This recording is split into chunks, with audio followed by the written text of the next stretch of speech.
ఉండదు. ఎందుకంటే నిశ్చయం అనేది బుద్ధిని అనుసరించి ఉంటుంది. బుద్ధిలో ఎలాంటి జ్ఞానాన్ని నింపుకుంటున్నాం, లేకపోతే బుద్ధిలో ఎలాంటి అజ్ఞానాన్ని నింపుకుంటున్నాం అనే దాని మీద ఆ బుద్ధి మనస్సును ప్రేరేపింపజేసి ఆ బుద్ధే మనస్సును ఒత్తిడి చేస్తుంది.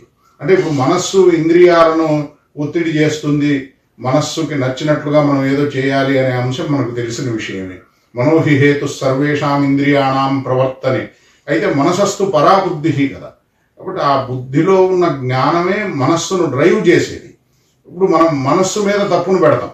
నా మనస్సు ఇట్లా ఇష్టపడుతోంది, నా మనస్సు అట్లా ఇష్టపడుతోంది, ఇది చేయాలనుకుంటోంది, అది చేయాలనుకుంటోంది అని. కానీ బుద్ధిలో మనం ఎలాంటి నిశ్చయాన్ని కలిగి ఉన్నాము, ఎలాంటి జ్ఞానాన్ని నింపుకున్నాము అనేది మనస్సును ప్రభావితం చేసే అంశం. కాబట్టి సద్విషయాలను గనక మనం వింటే, మంచి విషయాలను మనం గనక ఆలోచిస్తే మన బుద్ధిలో సరైనటువంటి నిశ్చయాలు బలపడతాయి.